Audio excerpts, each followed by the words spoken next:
Welcome to Democracy Now!, democracynow.org, The Quarantine Report. I'm Amy Goodman. Over 40,000 people in the United States have now died of COVID-19. That's almost double last week's death toll, with over 750,000 confirmed cases of the virus. Globally, there are over 2.4 million confirmed cases and over 165,000 known fatalities.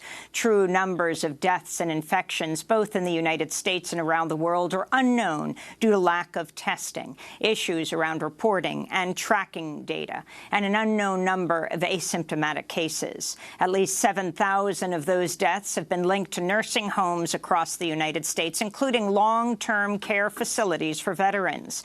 Tens of thousands of residents and workers have contracted the infection. At the Cobble Hill Health Center in Brooklyn, at least 55 people have died. Nursing care workers at some homes have stopped coming in to work, and many reported dire shortage in protective equipment. President Trump and state governors continue to clash over the weekend over plans to roll back lockdowns and other protective measures, as some states have already begun easing restrictions. Texas is reopening state parks today. Later this week will allow retailers to open for delivery. In Florida, people descended on newly reopened beaches in several counties Friday, with images showing beachgoers flouting social distancing guidelines. But many governors say they cannot reopen their states without sufficient testing. Trump said Sunday he would invoke the Defense Production Act to order the production of more testing swabs, but administration officials continue to claim there's sufficient testing capability around the country. Trump is placing the responsibility for testing on governors. You must remember that the governors wanted to have total control over the opening of their states, but now they want to have us, the federal government, do the testing. And again, testing is local. You can't have it both ways. Testing is a local thing, and it's very important. It's great, but it's a local thing. Maryland Republican Governor Larry Hogan pushed back on Trump's statements on CNN Sunday. To try to push this off to say that the governors have plenty of testing and they should just get to work on testing, somehow we aren't doing our job, is just absolutely false. Every governor in America has been pushing and fighting and clawing to get more tests. Meanwhile, new reports reveal the extent of the Trump administration's inaction in the earlier stages of the coronavirus outbreak. A report published in the Times of Israel revealed U.S. intelligence informed NATO and Israeli authorities of the risk of the outbreak as early as November. The White House reportedly did not deem the intelligence report, quote, of interest. Thousands of anti-quarantine protesters continued to defy social distancing orders to protest in around the United States over the weekend. Protests took place in Texas, Indiana, New Hampshire, Nevada, Maryland, Utah, Wisconsin, Washington, and Colorado. In Olympia, Washington, 2,500 people defied a ban on large public gatherings. Hundreds more ignored stay-at-home orders to protest at the Colorado State Capitol in Denver. Protests also took place in San Diego. One of the far-right activists organizing the protests online is so-called gun rights activist Ben Dorr and his two brothers, who runs the group Minnesota Gun Rights. The trio have attacked the National Rifle Association as too soft on gun rights and has set up Facebook pages to organize protests in several states with names like Wisconsinites Against Excessive Quarantine. Meanwhile, last week's anti-quarantine protest in Lansing, Michigan was organized by the Michigan Conservative Coalition, which is founded by two prominent Trump supporters and was promoted by the Michigan Freedom Fund, whose founder, Greg McNeely, is linked to the family of Education Secretary Betsy DeVos. In a series of tweets Friday afternoon, President Trump issued an online call to liberate Minnesota, Michigan, and Virginia, all states where protesters targeted Democratic governors last week. Congressional Democrats and the Trump administration say they could reach a deal today on $370 billion in new funding for loans to small businesses suffering from the devastating economic crash. The package would also include $100 billion for hospitals and testing, but reportedly does not include increased funding for local governments, hazard pay for frontline workers, or a freeze on rent and housing payments. The $350 billion for the Paycheck Protection Program in the first coronavirus relief package passed last month, ran out of money less than 2 weeks after it was launched, as many small businesses say they did not get funds or even a response to their applications, as much larger and more profitable businesses successfully obtained loans. The restaurant chain Potbelly Sandwich Shop received $10 million, while Ruth's Chris Steakhouse got $20 million. Shake Shack said Sunday it's returning the $10 million loan it received from the program.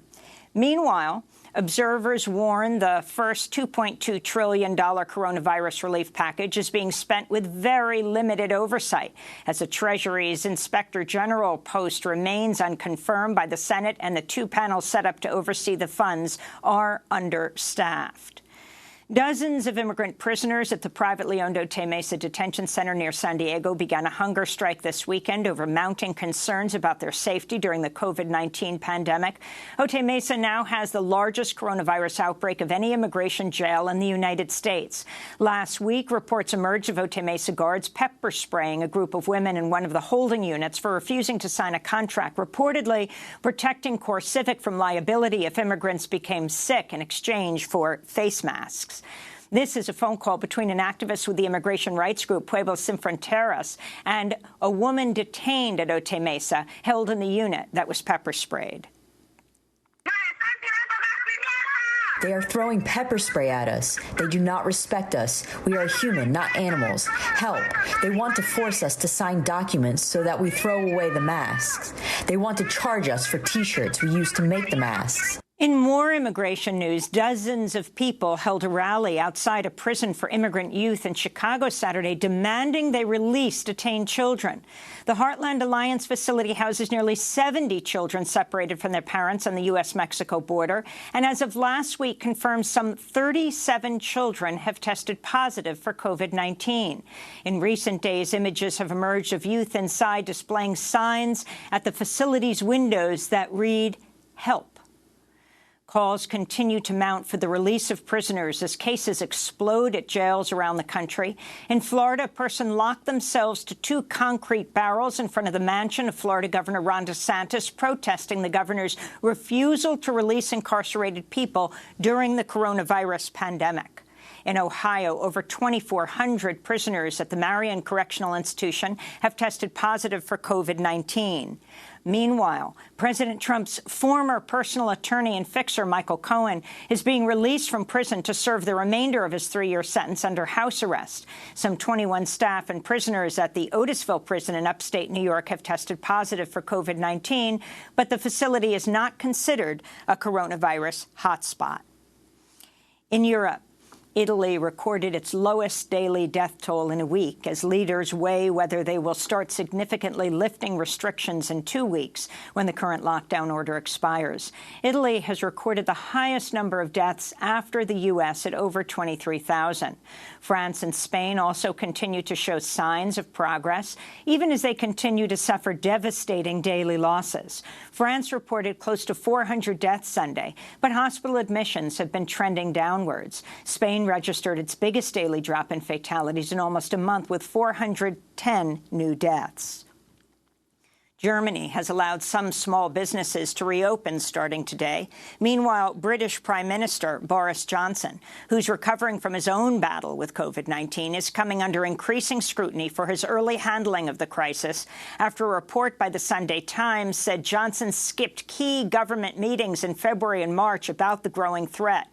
The Johnson government also suggested early on they might adopt a herd immunity strategy to combat the disease. British healthcare workers say they still lack critical personal protective equipment as they struggle to contain the virus. In Greece, flames tore through a massive refugee camp on Chios Island, destroying the shelters of hundreds of residents. The fire followed a protest over the death of an Iraqi asylum seeker who camp dwellers suspect succumbed to COVID-19, though officials say she tested negative for the disease and had been sent back to the camp from the hospital. The camp houses around 5,000 people, though it was only designed to accommodate 1,000. In Israel, thousands of demonstrators staged a protest in Tel Aviv against Prime Minister Benjamin Netanyahu, calling out the government's approach to tackling the public health crisis, which includes tracking cell phones. Protesters who wore masks and stood at least 2 meters apart from one another urged Benny Gantz's Blue and White Party not to join in a power-sharing deal with Netanyahu. Netanyahu is under criminal indictment in 3 corruption cases. The World Health Organization's warning the coronavirus may be on the verge of ravaging the African continent, causing a possible 10 million severe cases in the coming months. A worst-case scenario report by the UN says 3.3 million people in Africa could die from COVID-19, and 1.2 billion could become infected. Public hospitals across 41 countries reportedly have fewer than 2,000 ventilators, and 10 countries have no ventilators at all. This is the WHO's Director General. In the past week, there has been a 51% increase in the number of reported cases in my own continent, Africa, and a 60% increase in the number of reported deaths. With the current challenge of obtaining testing kits, it's likely that the real numbers are higher than reported. In Afghanistan, at least 40 employees of the presidential palace have tested positive for COVID-19 as President Ashraf Ghani moved into self-isolation. It's not known whether he himself has contracted the infection. Afghanistan has reported around 1,000 cases of COVID-19, at least 30 deaths through the country, has only tested some 7,000 people. Some analysts say if the disease is not effectively contained, the death could be as high as 110,000 people, surpassing the estimated civilian death toll of the nearly 18-year war. In Latin America, Brazilian President Jair Bolsonaro continues to flout widespread guidelines for limiting the spread of coronavirus. Appearing at a packed anti-quarantine rally in Brasilia, Bolsonaro can be repeatedly seen coughing into a crowd of protesters as he addressed the rally without a mask, where some were calling for a return of military rule. Brazil has over 38,000 confirmed coronavirus cases and over 2,400 deaths. Meanwhile, Peru reported over 15,000 cases of coronavirus Sunday, the second highest count in Latin America after Brazil. In India, Mumbai health officials say they'll administer hydroxychloroquine to thousands of residents to test the drug's potential as a preventative treatment for coronavirus. The antimalarial drug, repeatedly touted by Trump, will reportedly be tested in Dharavi, one of Asia's largest slums, as well as in Worli, the Mumbai neighborhood hardest hit by the virus. Critics are calling out the move to test the unproven and potentially dangerous drug on some of Mumbai's poorest residents. In other news from Mumbai, at least 200 healthcare professionals have tested positive for COVID-19. India's reported around 16,000 confirmed cases and 500 deaths, but true numbers are likely much higher. In Bangladesh, an estimated 100,000 people defied lockdown orders to attend the funeral of a politician and Islamic preacher, sparking fears of a new outbreak. Around 2,500 cases and 90 deaths have been confirmed in Bangladesh. Meanwhile, in South Korea, officials said the number of new coronavirus cases fell to single digits for just 8 known cases on Sunday. However, South Korean health authorities say they are seeing an increased number of patients who experienced relapses. In Canada, a gunman killed at least 16 people in the province of Nova Scotia Sunday in the country's worst-ever mass shooting. The shooter, identified as 51-year-old Gabriel Worman, was also killed. The motive for the attack, which took place over 12 hours over several locations, is not yet known. The shooter was dressed as a police officer and disguised his car to look like a police cruiser. In environmental news, the Trump administration's rolled back regulations on emissions of toxic mercury and other pollutants from coal and oil-fired plants. The new rule changes how the Environmental Protection Agency will run cost-benefit analyses for power plants. The perceived health benefits of cutting pollution will be reduced, while the economic costs of curbing pollution will be increased. Mercury is a highly toxic metal that causes brain damage and birth defects. And in climate news, a new study by Columbia University's Earth Institute finds the western United States and northern Mexico are entering into a mega drought worse than any in over 1,000 years.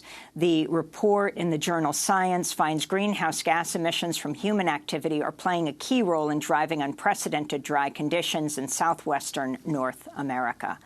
And those are some of the headlines. This is Democracy Now!, democracynow.org, the Quarantine Report. I'm Amy Goodman.